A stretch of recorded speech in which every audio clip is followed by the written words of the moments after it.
जैसे ही इन्वेस्टमेंट की बात आती है तो ले दे के हम थोड़ा करेज इकट्ठा करते हैं म्यूचुअल फंड्स में इन्वेस्टमेंट के लिए। फिर बड़ी मुश्किल से कुछ स्कीम्स को शॉर्टलिस्ट करते हैं इन्वेस्टमेंट के लिए। फिर हमारे पास एक और क्वेश्चन आ जाता है कि एसआईपी करें या लमसम करें। तो दोस्तों, यदि आप इस क्वेश्चन का आंसर जानना चाहते हैं कि कौन सा ऑप्शन ज़्यादा बेटर है तो बने रहे इस वीडियो के साथ में अंत तक। और इस वीडियो के एंड में मैं आपको एक बोनस टिप देने वाला हूं जो कि आपके इन्वेस्टमेंट के रिटर्न्स को नेक्स्ट लेवल तक लेकर जाएगी। तो बने रहिए वीडियो के साथ।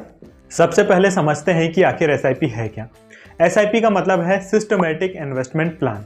एसआईपी कोई स्कीम या फिर कोई प्रोडक्ट नहीं है, बल्कि एसआईपी एक टूल है, एक तरीका है म्यूचुअल फंड में इन्वेस्टमेंट करने का, जिसमें ऑटोमेटिक हर महीने हमारे अकाउंट से पैसा डिडक्ट होता है और उस म्यूचुअल फंड स्कीम में जाके डिपॉजिट हो जाता है जिस स्कीम में हम इन्वेस्टमेंट करना चाहते हैं। एसआईपी इन्वेस्टमेंट का वन ऑफ मोस्ट पॉपुलर और एक बहुत ही डिसिप्लिन्ड वे है इन्वेस्टमेंट करने का। जब हम एसआईपी करते हैं तो एसआईपी एक रेगुलर टाइम पीरियड पे होती है, जैसे कि मंथली हुई या फिर क्वार्टरली हुई। और एसआईपी में हमारा जो इन्वेस्टमेंट है ऑटोमेटिक हमारे अकाउंट से डिडक्ट होता है और इन्वेस्ट होते रहता है। लेकिन जब हम लमसम करते हैं तो उसमें ऑटोमेटिक नहीं होता है, वह इन्वेस्टमेंट हम मैनुअली करते हैं और कोई रेगुलर टाइम पीरियड पे नहीं होता है। जब हम कोई भी इन्वेस्टमेंट करना चाहते हैं, कितना भी इन्वेस्टमेंट करना चाहते हैं, तो उसे लमसम इन्वेस्टमेंट। जैसे कि स्टॉक मार्केट में हर स्टॉक का एक प्राइस होता है, वैसे ही म्यूचुअल फंड भी बहुत सारे स्टॉक्स का एक बास्केट होता है।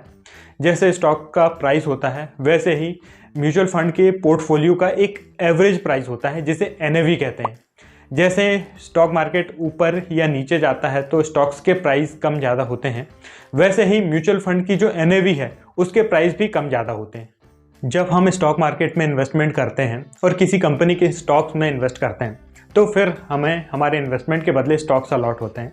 वैसे ही म्यूचुअल फंड्स में जब हम इन्वेस्टमेंट करते हैं तो जिस पर्टिकुलर टाइम में हम इन्वेस्टमेंट करते हैं उस समय एनएवी का जो प्राइस होता है उस प्राइस पर हमें यूनिट्स अलॉट होती हैं। एग्जाम्पल के लिए देखते हैं, मान लीजिए हमने 1 लाख रुपए लमसम इन्वेस्टमेंट करे हैं। उस समय जो एनएवी थी उसके हिसाब से हमें कुछ यूनिट्स मिल गई। और मान लीजिए कल को मार्केट 10% से करेक्ट हो गया, डाउन हो गया। ऐसे में हमारे इन्वेस्टमेंट की थोड़े ही समय में वैल्यू 10% से डाउन हो जाएगी। और मान लीजिए मार्केट 10% से अप हो गया तो हमारे इन्वेस्टमेंट की वैल्यू अप हो जाएगी।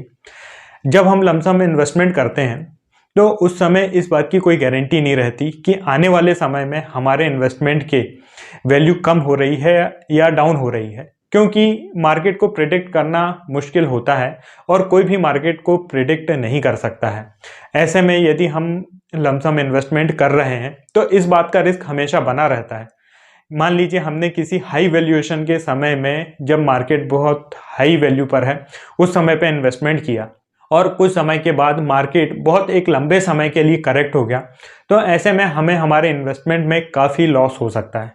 जब हम एसआईपी करते हैं तो उसमें हर महीने हमारा इन्वेस्टमेंट होते रहता है और हमें यूनिट्स का एवरेज प्राइस मिलता है। जब मार्केट ऊपर जा रहा है तब भी हमारा इन्वेस्टमेंट हो रहा है और मार्केट नीचे भी जा रहा है तो भी हमारा इन्वेस्टमेंट होते रहता है। ऐसे में हमें मार्केट टाइम करने की ज़रूरत नहीं रहती है, ना ही मार्केट के बारे में सोचने की ज़रूरत होती है। हम टेंशन फ्री होके हमारा इन्वेस्टमेंट कंटिन्यू रख सकते हैं। जब हम एसआईपी करते हैं तो हमारा इन्वेस्टमेंट ऑटोमेटिक हमारे अकाउंट से होते रहता है, हमें सिर्फ एक बार शुरू करना पड़ता है। लेकिन जब हम लमसम इन्वेस्टमेंट करते हैं तो हमें खुद से करना पड़ता है। ऐसे में कई बार हम प्रोक्रेस्टिनेट करते हैं, टालते रहते हैं और हम प्रॉपर इन्वेस्टमेंट नहीं कर पाते हैं। और वहीं जब हम एसआईपी करते हैं तो वह ऑटोमेटिक चलते रहता है और धीरे धीरे हमारी कैपिटल बिल्ड होते रहती है। तो क्या लमसम इन्वेस्टमेंट करना ही नहीं चाहिए? अब मान लीजिए किसी के पास कोई बड़ा लमसम अमाउंट है और वह म्यूचुअल फंड्स में इन्वेस्टमेंट करना चाहते हैं, तो क्या वह अपना उतना सारा पैसा सेविंग बैंक में रखे रहें और धीरे धीरे एसआईपी करते रहें? तो ऐसा नहीं है। लमसम इन्वेस्टमेंट करने के लिए भी एक सिस्टमेटिक तरीका होता है, जिसे बोलते हैं सिस्टमेटिक ट्रांसफर प्लान। इस प्लान में हम क्या करते हैं, जो लमसम अमाउंट है कुछ सेफ स्कीम्स में पहले इन्वेस्ट कर देते हैं, जैसे कि balance advantage fund, hybrid fund जैसे कि कंजर्वेटिव हाइब्रिड, या फिर लिक्विड फंड, या फिर अल्ट्रा शॉर्ट टर्म फंड। और इन फंड्स में इन्वेस्टमेंट करने के बाद उस स्कीम से STP सिस्टमेटिक ट्रांसफर ट्रिगर कर देते हैं इक्विटी स्कीम्स के लिए। तो फिर हमारा जो लमसम अमाउंट है उस लिक्विड स्कीम से या फिर सेफ स्कीम से ऑटोमेटिक विड्रॉ होता है और अपने आप हमारी इक्विटी स्कीम में रेगुलर इंटरवल पे इन्वेस्ट होते रहता है। तो इस तरीके से हम हमारे लमसम अमाउंट को भी SIP में कन्वर्ट कर सकते हैं STP के थ्रू। चलिए अब बात करते हैं बोनस टिप की। हम ये तो समझ गए कि SIP के बहुत ज़्यादा बेनिफिट्स हैं और हमें SIP करना चाहिए, बट हमें SIP तो करना ही चाहिए, साथ ही साथ यदि जब भी हमें कोई ऐसी न्यूज़ मिलती है कि मार्केट क्रैश हो गया है, मार्केट डाउन है, चाहे वह न्यूज़ चैनल से मिले या फिर कहीं सोशल मीडिया से मिले, तो हमें थोड़ा ना थोड़ा लमसम इन्वेस्टमेंट ऐसे समय में करना चाहिए जब मार्केट डाउन है। यदि हम ऐसा करते हैं तो यह हमारी जो वेल्थ क्रिएशन की जर्नी है वह 2x कर देगा। हम 2 गुनी रफ्तार से हमारे फाइनेंशियल गोल्स को अचीव करेंगे, क्योंकि जब भी मार्केट डाउन होता है और उस समय हम कोई इन्वेस्टमेंट करते हैं तो ऐसे समय में हमें ज़्यादा यूनिट्स अलॉट होती हैं और फिर उस इन्वेस्टमेंट पे हमें ज़्यादा रिटर्न्स भी मिलते हैं। हमारे इन्वेस्टमेंट का कुछ ना कुछ एलोकेशन डेब्ट फंड्स में भी होना चाहिए, जैसे कि liquid fund, short term funds, ultra short term funds, ताकि कभी मार्केट डाउन हो या मार्केट क्रैश हो तो उसमें इन्वेस्टमेंट करने के लिए हमारे पास फंड्स होने चाहिए।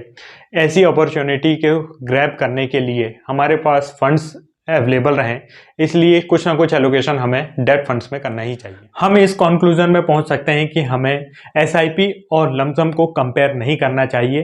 SIP एक अलग टूल है, लमसम एक अलग टूल है। हमें दोनों में से किसी एक को चूज नहीं करना चाहिए, बल्कि मैं तो आपको सलाह दूंगा कि हमें SIP भी करना चाहिए और लमसम भी करना चाहिए, ताकि हम हमारे इन्वेस्टमेंट से ऑप्टिमम रिटर्न्स अचीव कर सकें। दोस्तों, यदि आपको SIP म्यूचुअल फंड से रिलेटेड कोई भी डाउट है तो आप नीचे कमेंट करके पूछ सकते हैं। वीडियो कैसा लगा ये नीचे कमेंट करके बताइए। यदि आपको health insurance, life term insurance, mutual fund, financial planning से रिलेटेड कोई भी क्वेरी है तो आप नीचे कमेंट करके या फिर मेरे नंबर में व्हाट्सअप करके पूछ सकते हैं। दोस्तों, यदि वीडियो अच्छा लगा हो तो इसे लाइक ज़रूर करें, चैनल को सब्सक्राइब करें। मिलते हैं नेक्स्ट वीडियो में। धन्यवाद।